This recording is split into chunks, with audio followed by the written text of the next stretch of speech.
आणि बैलाला लोडणं मी लय बघितली बरं का. लोडणं कळतं ना तुम्हाला? लोडणं तिच्या गळ्यात होतं ते काय म्हणतात त्याला तुमच्याकडे? अरे मग होय तर म्हणी जा. तुम्ही मुद्दाम करताय महाराज बरं का. तुम्हाला वाटतंय आम्ही हिला फसवतो. अरे येड्यावर तुम्ही फसताय. तुमचं कसं झालंय माहितीये का? एक वर्ग एसटीत चालला, खाली उतरला आणि मोठ्या मोठ्यानं हसायला लागला. शेजारच्यानं सहज विचारला एवढा काय हसतो? म्हणला कंडक्टरला फसवला. तर म्हणला कस काय? मग म्हणला तिकीट काढलं आणि गेलंच नाही. कळलं त्यालाच कळलं. आता यात कंडक्टरच्या बापाचं काय गेलं? इथे कोणाचं काय बघेल? ज्याचे त्याने. अरे तिथे लोड नाही ना. मला नवल वाटलं एका कुत्र्याच्या गळ्यात सोड लोड नव्हतं. मग ज्याची गती जास्त आहे प्रमाणापेक्षा, समजतंय ना? जीवापेक्षा जास्त आहे त्याला लोडणं घालावं लागतं. कळलं त्यालाच कळलं महाराज. त्याच्यामुळे जरा प्रमाणातच राहा. नाही तर लोडणं पुन्हा लय त्रास देतो महाराज. पण लक्षात ठेवा, जेव्हा जेव्हा ज्ञानाचा सुद्धा जास्त भडीमार होतो ना, तेव्हा इथे प्रारब्धाचं लोडणं घालावं लागतच. म्हणून विनंती आहे, प्रमाणातच सगळ्या गोष्टी करा. कुठलीही गोष्ट प्रमाणातच साजरी दिसते. या विषयाकडे या. आम्ही विचारलं ज्ञानोबा आहे कसं हो आयुष्य एवढं एवढं मुळही कळत नाही, फळही कळत नाही. एखादं सोपं सांगा ना. ज्ञानोबा म्हणले फार सोपं आहे हो, फार सोपं आहे. सर्वस्व त्याला समजा तुम्हाला देव कळला की तुम्ही स्वतः कळाल. तुम्हाला तुम्ही स्वतः कळलात की देव कळेल. म्हणजे तू गुरुबंधू पिता, तू आमची इष्ट देवता, तूही सदा रक्षदा आपदी आमोते. मागे पुढे उभा राहे संभाळीत जर तूच आहेस तर आम्ही भलत्या गोष्टीकडे जावं का? पण आमचं अट्रॅक्शन, आकर्षण आम्ही ज्याला म्हणतो, कल्पनेची बाधा, द्वैताची झाडणी, दंभ धर्म आम्ही ज्याला म्हणतो, हे इतकं डोळ्यासमोर येतं ना, इतकं चमचम चमचम करतं की आम्हाला खरं सोनं सुद्धा खरं वाटत. ते बँटेक जास्त चमकतं ना, त्यामुळे आम्हाला खरं सोनंही खरं वाटत नाही. पण शेवटी खरं ते खरं बघा. पण इतकी अवघड अवस्था झाली. नामदेवराय म्हणले काय सांगू तुम्हाला, कोणात कासव गीत काय? तुम्ही कासव गाताना ऐकला? लय गोड गातो. परवा दिवशी मी एका असंच कासवाच्या घरी गेलती. त्या सोप्यावर बसले, त्यानं सोप्याचा पांगच फेडला. तिची सुरुवातच येत नव्हती. मी याचा अध्यक्ष, त्याचा उपाध्यक्ष, त्याचा सचिव, त्याचा चेअरमन, आपल्याशिवाय साहेबाचं पान हलत नाही. आपण ताट लावून बसतो आणि आपली बायको लय मोठ्याची. म्हणलं हान मग मला आता हानतो का काय लागा महाराज का? म्हणजे तुम्ही इतका मोठेपणा सांगताना स्वतःचा. काही माणसं म्हणतात ताईला सांगा मी कोण आहे. काय माणसं काय म्हणतात? त्या ताईला सांगा मी कोण आहे. अरे वेड्या, तुला जर सांगावं लागतंय तू कोण आहे तर एकदा नीट विचार कर तू कोण आहे. वाक्य कळतं ना माझं? तुम्हाला जर सांगावं लागतंय तुम्ही कोण आहे तर एकदा नीट विचार करा तुम्ही कोण आहे. सांगायची गरज पडू तयाचा हरी का? अरे परमात्मा ध्यान ठेवतो रे. तुम्हाला मला संतांचा प्रचार प्रसार करायची गरज नाही हो. फक्त माना, जाणीव महत्वाची आहे. आम्हाला जाणीवच नाही राहिली. आमच्याकडे कसं आहे, ज्या मंदिराला गर्दी जास्त तो देव लवकर पावतो अशी मेंटॅलिटी आहे. आणि खरंच आहे, टाकल्यावरची केस काढून टाकल्यावर केस आहे ना तरी तिरुपतीला मरतो. पंढरी पायथ्याला आहे पण कडू तिकडं खपत नाही. अरे माझा देव तर केस बी मागत नाही. मागतो का म्हणतो टाकला कर त्याशिवाय दर्शन नाही. मी देवाचा भेदभाव करत नाहीये. मी तुम्हाला सांगते भेदभाव करू नका. लक्षात ठेवा, पंढरीचा पांडुरंग काय, तिरुपतीचे बालाजी काय, आणि गावातलं विठ्ठलाचं मंदिर काय, आणि घरातले मायबाप काय, सगळं सारखंच आहे तुमच्या मान्याला. साधा प्रश्न आहे. ज्याला घरातली आई कळली नाही त्याला जगाची आई कळणार आहे. ज्याला घरातला बाप कळला नाही त्याला जगाचा बाप कळणार आहे. किती ज्ञान पाजळून मजा नाही. हे बघा, सायकल चालायला शिकणं पेपरवर वेगळं असतं आणि चालवणं वेगळं असतं. कळतं ना? पेपरावर किती लिहिलं, असा पॅन्डल मारायचा असतो, असं वळवायचं असतं, असं असतं. मग चालायला शिकायला येते का? त्यासाठी काय करावं लागतं? सायकलवर बसायला लागतं, ती चालायला लागते, एकदा दोनदा पडायला लागतं, त्याशिवाय जमत. आयुष्य तसंच आहे. थेरी नाही रे, प्रॅक्टिकल आहे.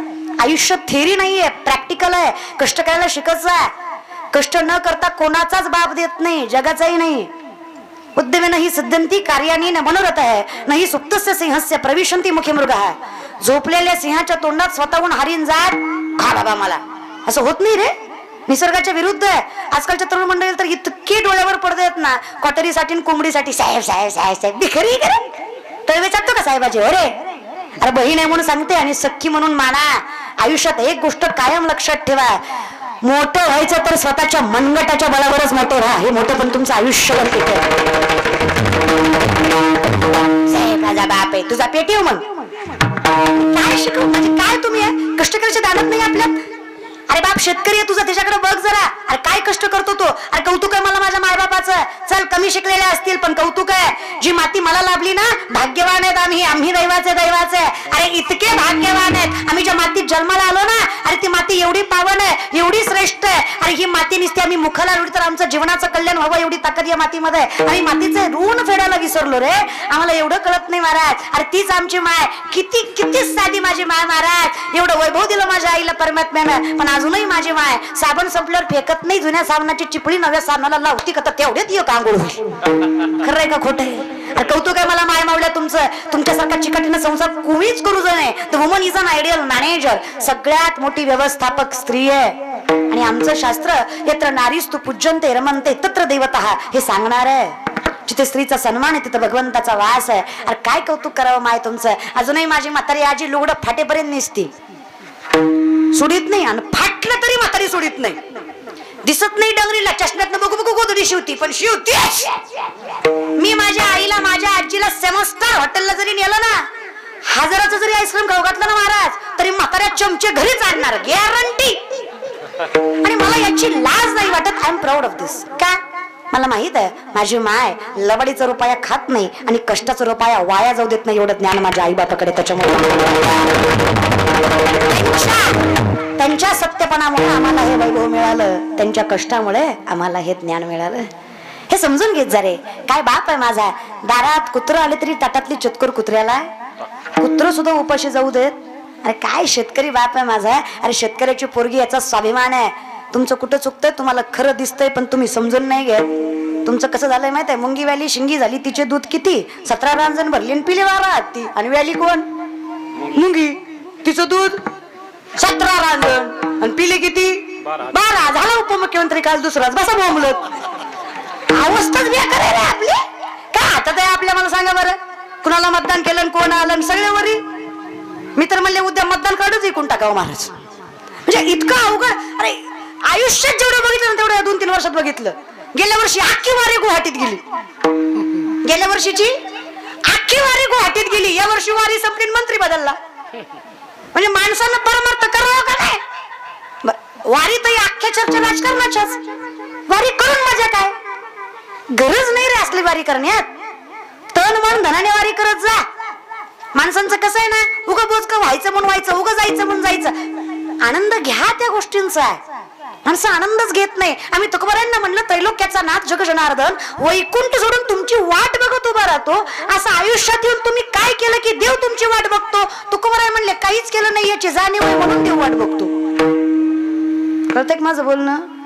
तुकोबाराय काय म्हणले, काहीच केलं नाही याची जाणीव आहे म्हणून देव वाट बघतो. त्याला माहित आहे येड्याला आपल्याशिवाय कोणी नाही.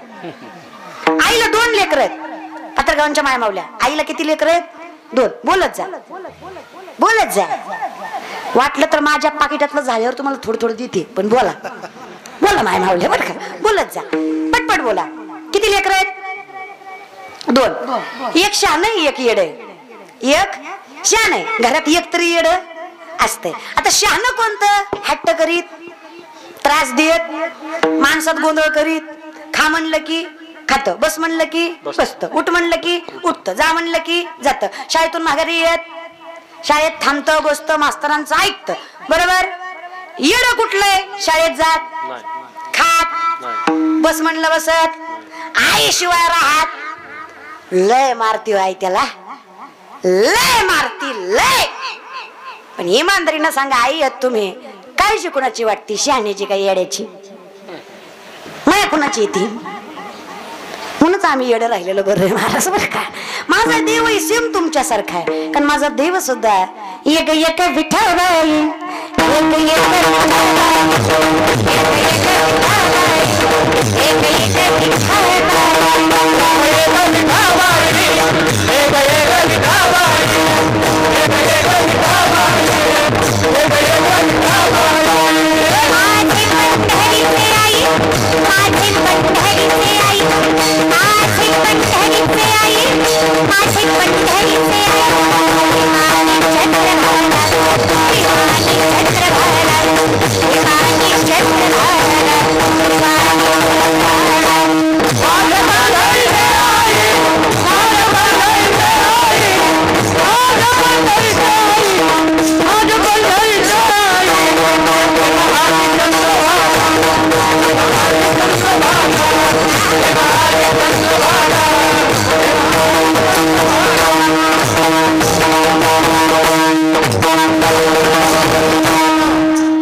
तुझ्या चरणी गंगा विठ्ठल कुळीच दैवत विठ्ठल भीत भूत चित्त विठ्ठल माय बाप चुलता बहीण बंधू भ्राता सर्वस्व जर माझा देव आहे तर मी येडा बनूनच राहतो. मला काय गरज आहे शान व्हायची.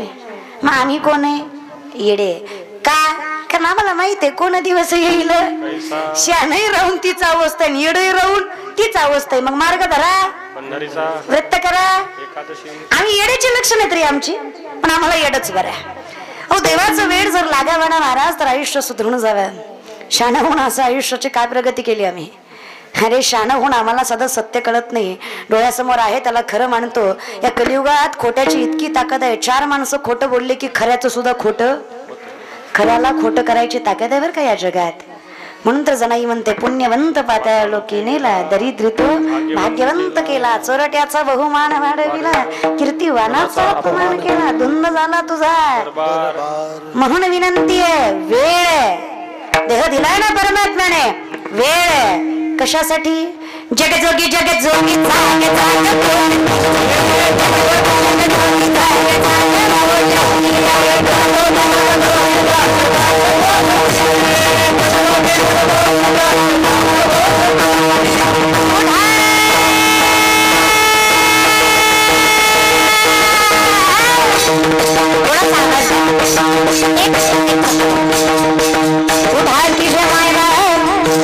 कैसी लाडली छोट उधार की जमाया कैसी लाडली छोट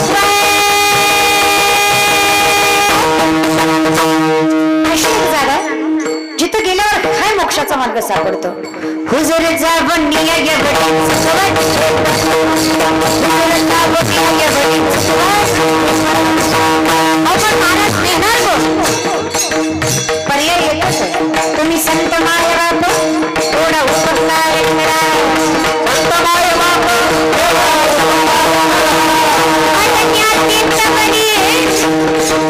जिथे सत्य जिथे सत्याचा नाश आहे तिथे वरी त्याची पाऊले असत्य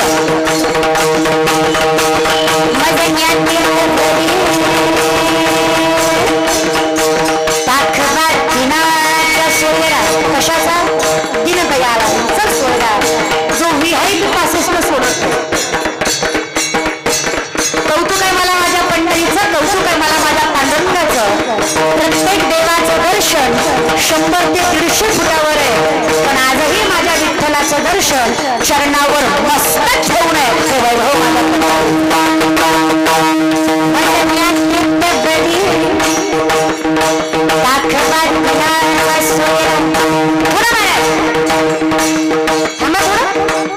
आता काही कीर्तन झालं जाणार का तुम्ही नका थांबू महाराज. काही काय करतात कान हे बंद झाले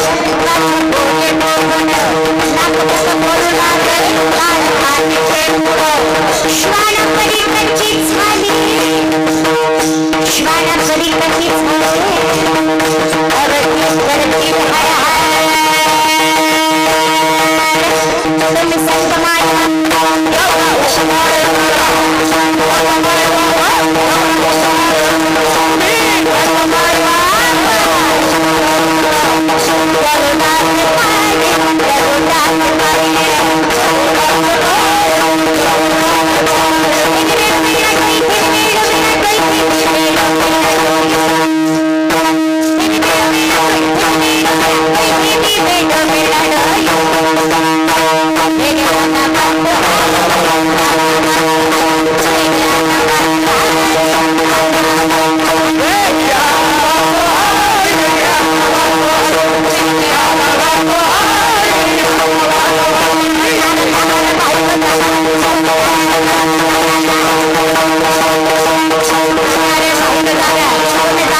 का जागला धन्य माता पिता आली मुळाकडे. तो का जागला धन्य माता पिता जो असे जागता मूळ कळालं म्हणून जागला. जागला म्हणजे काय केलं सावध झालो हरिमुखे अरे हरि उच्चारणी अनंत जातीला लयासी. पर हे शंकराचार्य वर्णन करतात ब्रजै ब्रजै कमंडनं समस्त पाप खंडनं सुपिच्च कुच्च मस्तकं सुनाद वेणु हस्तकं मनोज गर्वमोचनं विशाल लोल लोचन अनंत रंग सागर मनमामि कृष्णनाद. ब्रजै ब्रजै कमंडनं समस्त पाप खंडनं स्वभक्त चित्तरंजनं सदैव कळलं काय ढेकळं कळलं का? काय नाही हरिमुखे म्हणा या सगळ्याचा अर्थ एवढाच होता महाराज. आयुष्यात येऊन काही करू नका. चहुवेदी साहिशास्त्री अटराही पुराण हरिमुखे म्हणा किती सोपं आहे ना. सगळ्या वाऱ्या जर पंढरीतच येऊन थांबत असतील मग कुठल्याही वारीत या. पैठणहून या, त्र्यंबकहून या, आळंदीहून या, नाही तर देहून जा. जाणार कुठे? पंढरीत. मग मार्ग ठरवण्यापेक्षा ध्येय ठरवा. ध्येय फार महत्वाचं बरं का. आमच्या तरुण मंडळीला अजून ध्येयच कळलं नाही. कुठे कष्ट करावं हेच कळत नाही. कष्ट वाया जातो. पोरं कष्ट करत नाही असं नाही बरं का. खरंच सगळी पोरं वाईट नाही. एकदा आळंदीला या बघा धोत्रातली पोरं एकदा. अरे दिवसात एकदा मधुकरी मागतात. दुसऱ्या दिवशीच्या मधुकरीची वेळ येईपर्यंत तीच चपाती पत्र्यावर वाळवून तीच चपाती चटणी सोबत खाऊन पखवाजाची रियाज करतात. ही पोरं आहेत आळंदीत. आणि फक्त आळंदीच नाही. अरे कौतुक आहे मला शेतकऱ्यांच्या पोरांचं. अरे कौतुक आहे भावांनो मला तुमचं. कौतुक आहे आजही माझे निम्मे भाऊ अरे 70-80% माझ्या शेतकऱ्याची पोरं कुणाच तरी कपड्याच्या दुकानात कामाला जातात. लोकांच्या लेबरच्या हाताखाली काम करतात. बापाची आपल्या जाणीव ठेवतात. स्वतःच्या कॉलेजची फी जमा करतात. कष्ट देत नाहीत मायबापाला. आणि स्वतः कॉलेजची फी जमा करून कॉलेज पूर्ण करून जेव्हा तो पोरगा खुर्चीवर बसून सह्या करतो त्याच्या फाटक्या शर्टातला बाप जगातला सगळ्यात श्रीमंत व्यक्ती असतो माझ्या सोडलं रे त्याने. आणि कौतुक आहे शेतकऱ्यांचं मला. फक्त विनंती एवढीच आहे डोळे उघडा. माझा शेतकरी जर सुखी करायचं असेल ना मायबाप तर एक वाक्य सरकारला सांगा बाबा सरकार कोणाचंही येऊ. आता कोणाचं येईल याची काय गॅरंटी पण कोणाचंही येऊ. फक्त विनंती एवढीच आहे अनुदान देऊ नका बरं का. सबसिड्या देऊ नका. काही देऊ नका. हे जे चालतं ना हे द्या ते द्या. हा पगार देऊ नका. काही देऊ नका. शेतकऱ्याला काही द्यायची गरज नाही. काही द्यायची गरज नाही. फक्त एक अधिकार द्या. कुठला अधिकार? आता बघा हे जॅकेट जर मी शिवलंय याची किंमत कोण ठरवतंय? मी शिवलंय. कुणी शिवलंय? मी. कापड माझं गुंड्या माझ्या शिवलंय मीच. मग तुम्हाला कितीला विकायचं हे कोण ठरवणार? बोलत जा ना. तुमच्या न बोलल्यामुळे ही अवस्था आहे आपल्यावर. आपलं कसं आहे ना महाराज 500,000 मतदान करणाऱ्या जाती आपल्या बोलायची सवय नाही. लईच अवघड झालं रे आपलं. कधी कधी जे आपल्यासाठी मेले का ते बिचारे वर बसून विचार करत असतील. ते म्हणत असतील यहाँ कोई मरे वोटो के लिए तो कोई मरे नोटो के लिए. भगत सिंग सुखदेव भी सोचते होंगे हम भी मरे किन हरामजादों के लिए. मेलो तरी कुणासाठी बाबा? यांच्यासाठी. अरे काय यांना मरून तरी फायदा आहे. यांनी असा साहेब केला ज्याला सही सुद्धा ना त्या मारू मारू बिया. मास्तर म्हणला साहेब झेंडा वंदन साहेबाला राष्ट्रगीत पाठले साहेब. मास्तर म्हणला साहेब झेंड्याची दुरी म्हणा साहेबांना अशी दुरी वडली झेंडा खाली साहेब वर गेला. लोक म्हणले साहेब चुकलं काय की महाराज. अरे इतिहास वाचत चला. शिवराय वाचा शंभूराजे वाचा. जाणीव घ्या इतिहासाची. फक्त भांडणं करू नका. शिवराय यांचे आंबेडकर त्यांचे शाहू फुले त्यांचे भांडणासाठी नसतो इतिहास. समजून घ्या माझ्या राजांचा. अरे इतिहासच समजून घ्यायचा ना आधी मावळे व्हा. अरे काय मावळेत माझ्या स्वराज्यातले. अरे देह पणाला लावणार या स्वराज्याच्या मार्गासाठी विचार नाही केला. मावळे शिवबाचे मावळे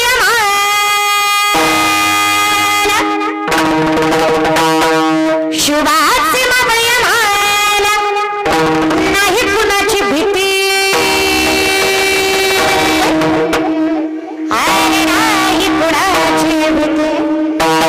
दैवत छत्र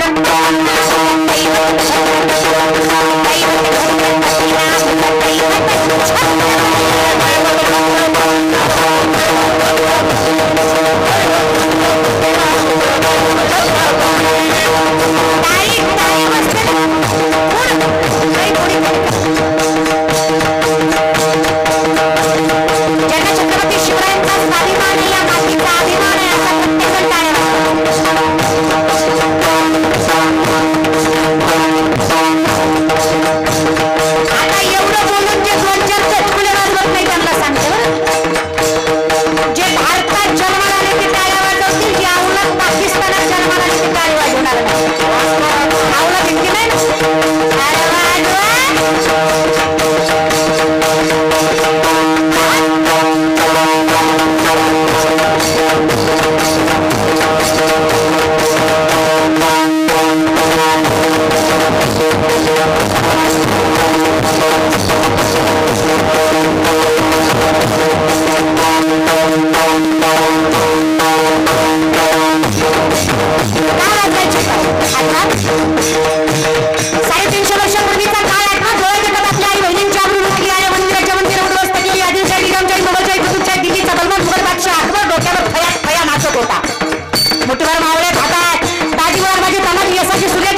होतं रे.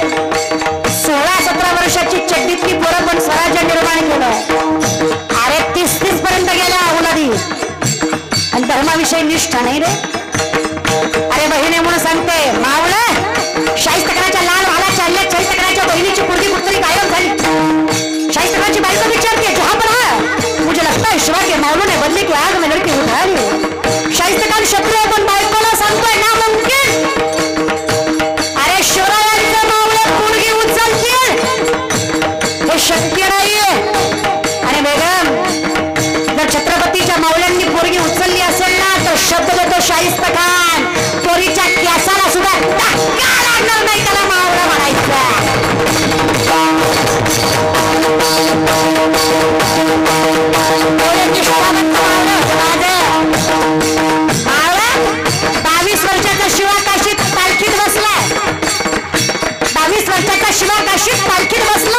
छत्रपती शिवाजी महाराज सांगतात शिवा ही मृत्यूची पालखी समज. चुकून शत्रूला कळलं ना की तू शिवाजी महाराज नाहीयस. शत्रू कुत्र्याला तुझा मांस खायला घालतील इतकी बेकार अवस्था तुझी असेल. 22 वर्षाचा पोरगा आहे पण डोळ्यात पाणी आणून संतून राजाला म्हणतोय राजा काय बोलतो राजा. अहो राजा जिंदगानी देऊन एकदा शिवबा राजाला बघावं एवढं सपन बघितलं बघा मी आयुष्यभर. माझी माय सांगायचे आपल्याला कसणारा शिवाजी महाराज आपल्याला जगावणारा शिवाजी महाराज. अरे देवाच्या ठिकाणी ठेवलं व राजा मी तुम्हाला. असं म्हणतात देव भेटला की पुन्हा काही भेटायची गरज नाही. खरं सांगू का राजा छत्रपती शिवाजी महाराज म्हणून म्हणून आलं ना तर त्याच्यासारखं सौभाग्य मावळं होते रे माझे. वाईट वाटतं दादा. त्याच महाराष्ट्रात पुन्हा एकदा मुघल जन्माला आले. ज्या मुघलांनी बाया नाचवल्या ते साले पुन्हा एकदा जन्माला आले. यांचं फक्त कुळ चुकलं. अरे काय शिवराय होते माझं. आई बहिणींची कदर केली महाराज. प्रत्येक स्त्री आई बहिणीप्रमाणे समजली. अरे माझ्या मावल्यांनी नजर वर करून कधी बाईकडे नाही बघितलं. आणि त्याच महाराष्ट्रात बाया नाचवणाऱ्या औलादी जन्माला आल्या. वाईट वाटतं दादा. त्याला हात लावून सांगते बहीण आहे म्हणून सांगते आयुष्यात मला कधी भाऊबीजीची देणगी द्यायची असेल भाऊबीज द्यायची असेल तर भावांनो बहीण आहे म्हणून एकच भाऊ म्हणून लागते. आपण छत्रपती शिवरायांच्या रक्ताची पोरं नासकर रक्त नाही आपलं. अरे शुद्ध रक्तात जन्माला शुद्ध तुकोबारा ज्ञानोबारायांची लेकरं आहेत आपण. अरे आपली औलाद बाया वाचवणारी आहे बाया नाचवणारी नाही. एवढंच लक्षात आपण आहे ना स्त्रीचा सन्मान करणारी माणसं. विचारा माझ्या मावळ्यांना. आठवा रांजाचा पाटील दिवसात 10 पोरगी उचलली त्यानं. 17 वर्षाची शिवराय नुकतंच शिक्षण पूर्ण करून पुण्याला परतला.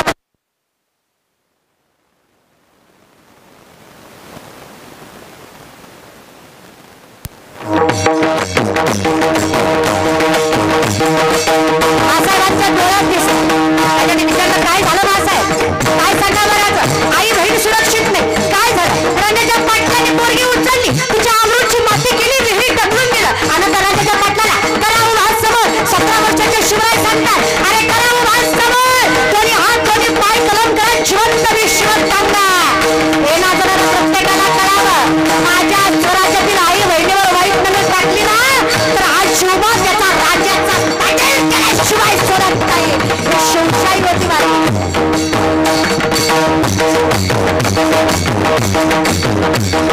पकड जाती 12 बोलूचे दार एकत्र करून स्वराज्य निर्माण झालं.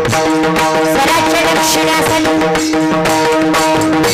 स्वतःच्या रक्षणासाठी केलं एक होत हे पूर्ण भगवंत हाती.